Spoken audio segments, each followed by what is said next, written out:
Nafsiyah adalah sifat yang ada dengan sendirinya tanpa diadakan. Salabiyah adalah sifat yang menafikan atau menolak seluruh sifat yang tidak layak, yang tidak pantas bagi Allah. Ma'ani adalah sifat-sifat yang zahir bagi Allah. Ma'nawiyah adalah sifat-sifat yang batin bagi Allah. Maka sifat yang empat ini dikumpulkan nantinya di dalam satu sifat, di dalam sifat nafsiyah. Itu ya. Empat sifat ini maka berkumpulnya nanti intinya di sifat nafsiyah.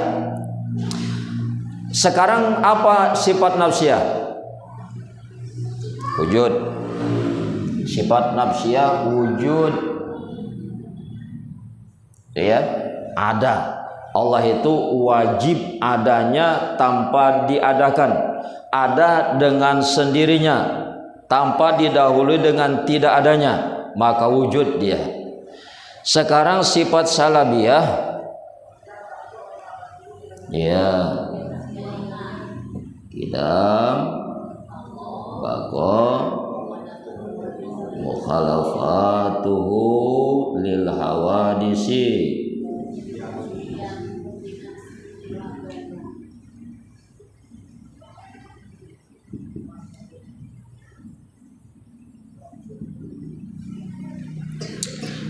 Ya, ini sifat yang menolak, menafikan tentang kekurangan yang sifat yang tidak layak bagi Allah. Kidam. Apa arti kidam nih?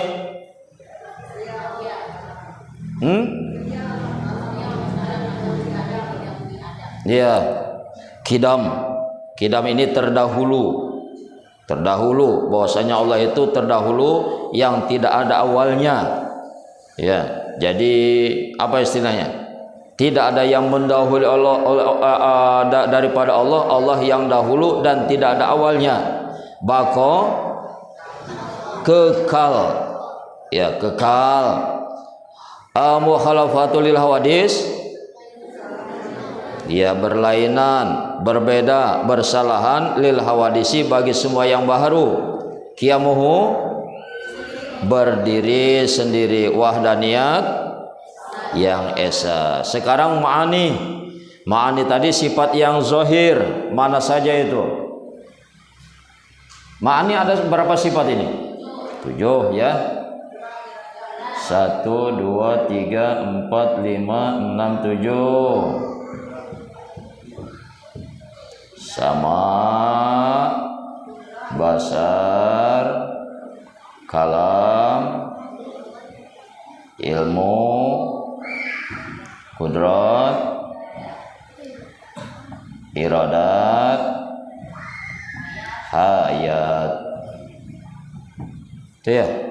Soal ini ma'ani ada 7, sama, basar, kalam, ilmu, kudrat, iradat, hayat. Dan ini sifat zahir. Kalau sifat zahir itu yaitu menempati tubuh pada anak Adam. Ya, kalau memang itu zahir, maka jelas dia yang namanya zahir, nampak, nyata, bisa dilihat. Itu namanya sifat zahir, sifat jelas yang nyata. Kalau memang ini sifat yang zahir, yang nyata, yang jelas, maka sifat sama itu di mana diletakkannya? Sifat samanya diletakkan di telinga. Bisa nggak gambar? Ustaz nggak bisa gambar ini.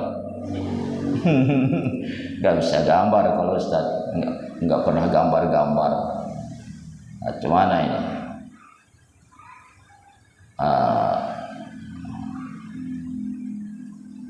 Gimana? Gak bisa gambar kalau setelah, karena sama ini diletak, karena zahir sifat sama, maka sifat sama diletakkan di telinga, Ya, karena zahir maka harus jelas dia di mana ditempatkannya. Maka ditempatkanlah sifat sama pada telinga. Basar karena zahir maka diletakkan di mata, di mata. Kalam karena sifatnya ini sifat zahir maka diletakkan di mulut atau lidah. Ya. Ilmu karena ini sifat zahir diletakkan di hati, jantung. Kudrat karena ini zahir maka diletakkan di tulang tangan, kaki, tulang tubuh ini di tulang. Ya, kudrat tulang. Iradat karena itu zahir maka diletakkan di tubuh Adam ini berupa darah. Ya, kalau ilmu tadi bentuknya hati, kudrat di tubuh Adam bentuknya tulang, iradat di tubuh Adam adalah darah. Ya, aliran darah mengalir. Sedangkan hayat di dalam tubuh Adam adalah kulit yang membungkus ini. Karena dia zahir maka harus jelas di mana tempatnya. Sama ditempatkan yaitu di telinga, basar ditempatkan yaitu di mata, kalam ditempatkan di mulut, ilmu ditempatkan di hati, kudrat ditempatkan di tulang, iradat ditempatkan di darah, sedangkan hayat ditempatkan di untuk membungkus yaitu badan kita yang dinamakan kulit. Dan sifat ini, sifat zahir ini tidak akan berfungsi sebelum yaitu dilengkapi, dimasuki oleh sifat ma'nawiyah. Cuma sekedar ada dia, tapi tidak bisa berfungsi. Maka inilah fungsi daripada sifat ma'nawiyah, sifat batinnya Allah. Begitu ya. Maka sifat ma'nawiyah ada 7 juga. Ya, persamaan daripada ini.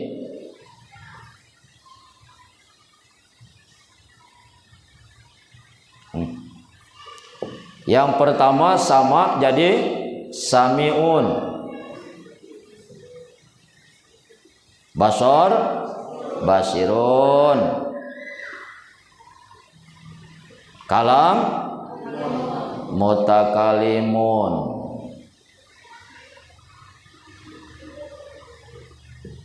ilmu alimun, kudrat qadirun, iradat muridun, hayat hayun.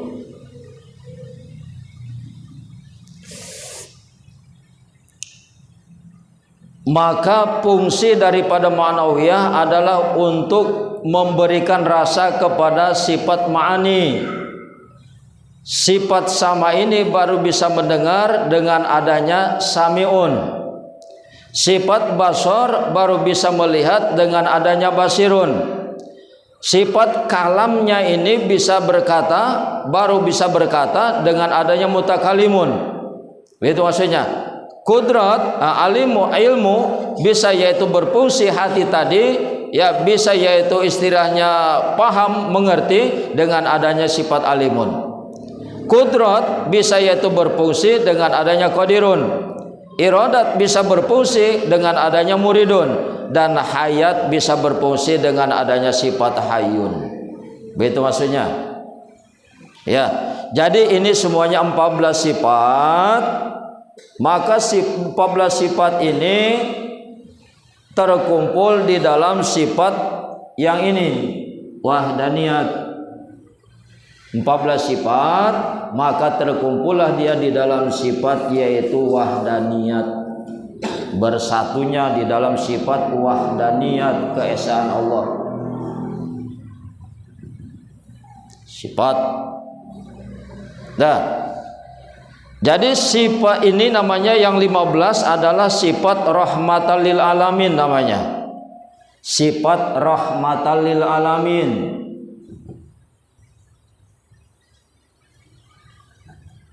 Kenapa begitu? Karena kita yaitu bisa mendengar dengan sami'unnya Allah, kita bisa melihat dengan basirunnya Allah, kita bisa berkata-kata dengan mutakalimunnya Allah, kita bisa mengetahui dengan alimunnya Allah, kita bisa mempunyai kekuasaan dengan qadirunnya Allah, kita bisa mempunyai kehendak dengan muridunnya Allah, dan kita bisa hidup dengan hayyunnya Allah.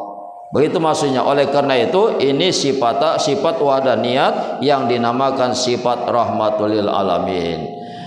Nah, sekarang yaitu ini sifat, sedangkan yaitu yang salabiyah ini sisanya 1 2 3 4, maka wujud masuk ke dalam kemari. Ini namanya zat. Yang 15 ini namanya sifat. Sedangkan yaitu yang 5 ini namanya zat. Itu ya. 15 dinamakan yaitu sifat, maka yang 5 wujud, qidam, baqa, muhalafatul lil hawadis, qiyamuhu binafsihi, ini dinamakan zat. Yang ini dinamakan yaitu Muhammad atau sifat, ya sifat.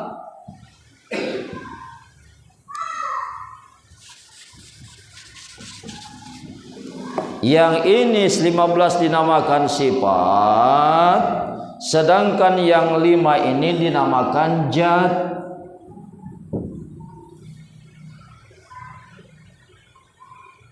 Nah, yang ini dinamakan yaitu Muhammad, yang ini dinamakan Allah. Gitu ya. Sudah kemarin dibilang bahwasanya antara sifat dengan zat itu nampak dua, gitu. Dibukakan begini, yang ini masih bagian daripada ini dia. Ya, walaupun sudah dipisah, tapi tetap ini bagian daripada spidol dia. Oleh karena itu, sifat ini walaupun sudah berpisah daripada zat, maka tetap saja sifat ini bagian daripada zat. Kalau diistilahkan, nyatanya zat karena sifat. Begini nih, yang ini zat, yang ini sifat. Ya, yang pisahannya ini sifat, yang aslinya namanya zat. Udah itu. Ya, begitu dipisahkan begini, ya, ini dipisahkan, ini bagian daripada spidol. Kalau diistilahkan, yang aslinya ini namanya zat, sedangkan yang pisahannya ini, serpihannya, bagiannya, percikannya, ini namanya sifat. Jadi sifat ini bagaimanapun jauhnya dia tetap dinamakan bagian daripada zat. Itu maksudnya. Oleh karena itu bagaimanapun kita sudah jauh daripada jarak daripada Allah kepada kita, sebab prosesnya Allah untuk memperkenalkan dirinya kepada kita, kepada hambanya, mentajalikan dirinya. Tajali namanya ya. Dalam istilah ilmu tasawuf itu ada 3 istilah itu. Yang pertama namanya takhalli.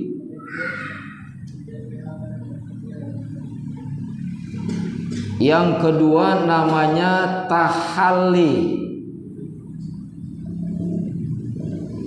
Yang ketiga namanya tajalli. Ini yang sering didengar sama kita, tajalli. Tuh ya, hampir sama itu, hampir sama. Kalau apanya bentuknya sama, tempatnya sama, tapi beda dia. Yang di atas ini takhalli, pakai kha dia, pakai titik, takhalli. Yang kedua dibuang titiknya, jadi tahalli. Yang ketiga dipindahkan titik atas ke bawah, tajalli. Apa itu coba? Ismail, udah pelan-pelan aja lah, santai ngajinya. Kalau mau minum dulu. Minum dulu. Ini istilah tasawuf, istilah ma'rifat, dan kita istilah tauhid. Ya, sebab ilmu yang paling tinggi adalah ma'rifatullah katanya. Mengenal Allah itulah ilmu yang paling tinggi. Jadi ini 3 perkara. Apa arti takhalli? Arti takhalli adalah mengosongkan hati, ya, mengosongkan. Kalau ingin kita yaitu bertemu dengan Allah, melihat Allah, maka harus mengosongkan hati ini, dikosongkan dari apa? Dari sifat-sifat yang buruk, yang tercela, iri, dengki, khianat, sombong, kan begitu. Kalau zahirnya barangkali panca indera yang 7, ya, mata, telinga, mulut, apalagi tangan, kaki, kemaluan, itu harus dijaga. Setelah itu menjaga hati daripada yaitu sifat-sifat yang buruk. Sebab sifat yang buruk di dalam hati itu seperti yaitu anjing.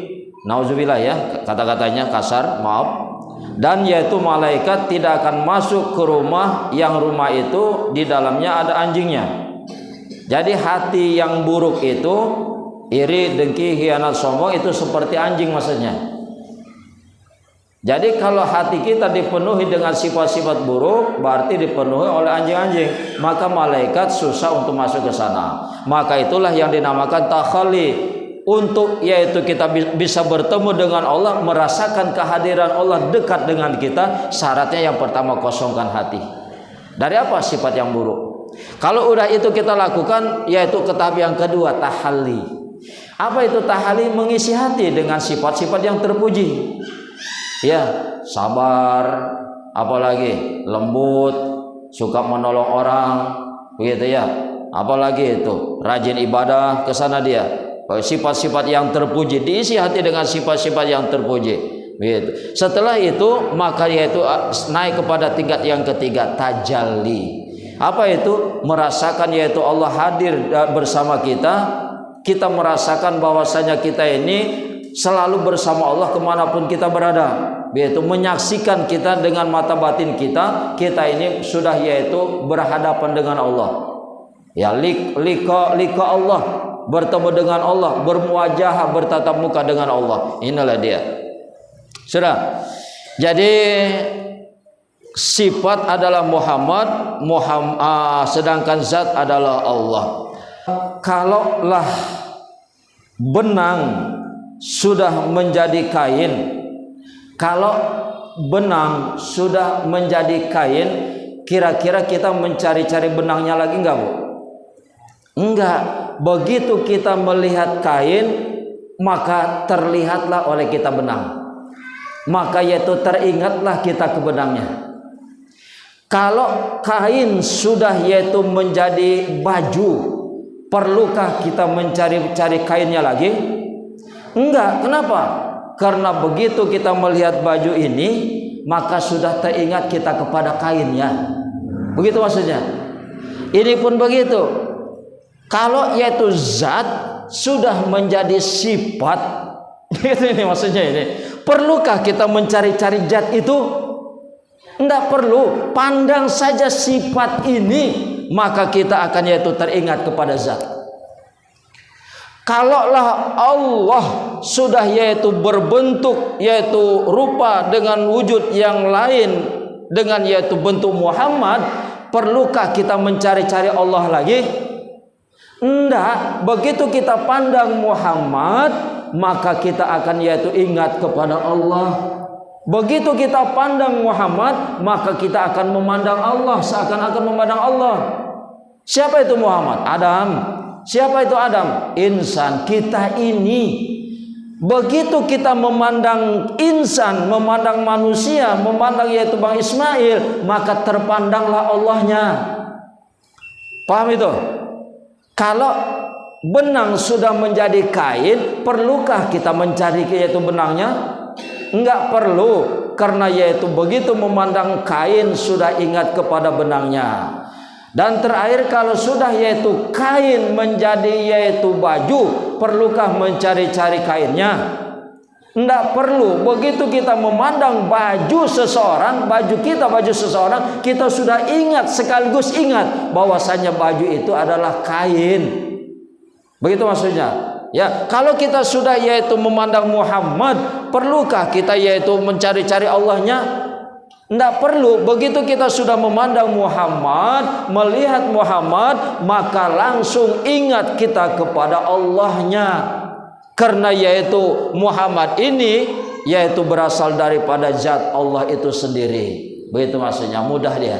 Sudah, ini diulang-ulang saja. Jadi pertemuan yang akan datang juga diulang sedikit sehingga kita mudah untuk menerimanya atau memahaminya. Sekali lagi, posisikan tetap diri kita, walaupun bisa panah diri ini, bisa yaitu sirna diri ini, bisa lebur diri ini dengan Allah, cuman batasannya harus tetap ada. Allah tetap sebagai Allah, kita tetap sebagai hambanya. Jangan itu dipersatukan. Jadi mudah-mudahan bermanfaat dan semakin mengenal kepada Allah. Barang siapa mengenal dirinya, maka sungguh-sungguh dia mengenal Allah. Maka apabila sudah mengenal Allah, maka binasalah yaitu dirinya. Dalam artian lebur dirinya, panah tanpa ada keakuannya lagi. Akunya hilang. Ya, akunya hilang, yang ada hanya Allah saja. Ini yang harus kita terapkan, amalkan. Mudah-mudahan bermanfaat. Kita tutup dengan kifarat majlis. Subhanakallahumma wa bihamdika asyhadu an la ilaha illa anta astaghfiruka wa atubu ilaik. Subhanallah walhamdulillah wa la ilaha illallah wallahu akbar wa la haula wa la quwwata illa billahil aliyil azim. Assalamualaikum warahmatullahi wabarakatuh.